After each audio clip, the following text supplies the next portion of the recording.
महाराष्ट्र राज्याचे उपमुख्यमंत्री देवेंद्र फडणवीस हे फलटण दौऱ्यावर दिनांक 17 रोजी येत असून त्यांच्या स्वागताची दैय्यत तयारी सुरू आहे। विविध ठिकाणी कार्यक्रमाचे आयोजन करण्यात आले असून नीरा देवघर प्रकल्पाचा उद्घाटन सोहळा आणि फलटण बारामती रेल्वेचा उद्घाटन सोहळा होणार आहे। शिवाय फलटण येथे भव्य सभेचे आयोजनही करण्यात आल्याची माहिती माढा लोकसभेच्या मतदारसंघाचे खासदार रणजितसिंग नाईक निंबाळकर यांनी दिली आहे। या कार्यक्रमात सातारा व माढा लोकसभा मतदारसंघातील आमदार आणि खासदार उपस्थित राहणार असून या दौऱ्याकडे तमाम फलटणकरांचे लक्ष लागले आहे। फलटण तालुक्याच्या इतिहासामधला किंबहुना माढा लोकसभेच्या इतिहासामधला सर्वात सुवर्ण अक्षरातली नारा कार्यक्रम 17 तारखे रोजी दुपारी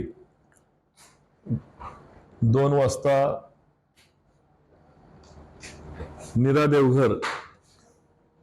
च्या कॅनॉलच्या कामाचं उद्घाटन भूमिपूजन हे महाराष्ट्र राज्याचे लाडके नेते उपमुख्यमंत्री देवेंद्रजी फडणवीस साहेब आणि महाराष्ट्र राज्याचे महसूल मंत्री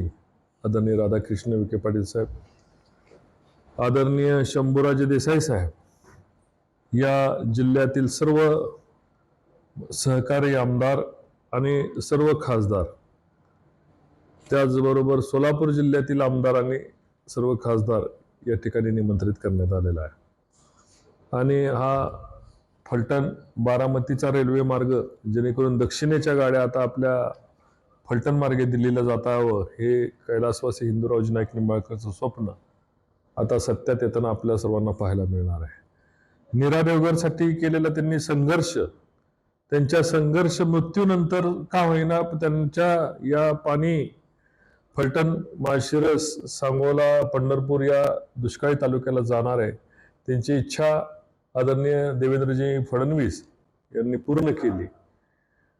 याचबरोबर दुष्काळी भागामध्ये जवळपास 75 गावाला असणारं पाणी, धोम बलकोडीचं पाणी, हे केवळ 3 ते 4 महिन्याचं पाणी होतं,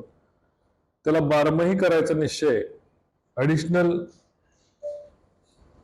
0.93 TMC पाणी आणि झिरो वॉटरचं जवळपास अर्धा TMC पाणी ऍड करून त्याला बारमाही करायचा निश्चय आणि त्याचा लाभ फलटण तालुक्याला देण्याच्या दृष्टीने, कारण 0.93 हे फक्त फलटण तालुक्यासाठी, संपूर्ण धोम-बलकोडीच्या क्षेत्रासाठी नाही,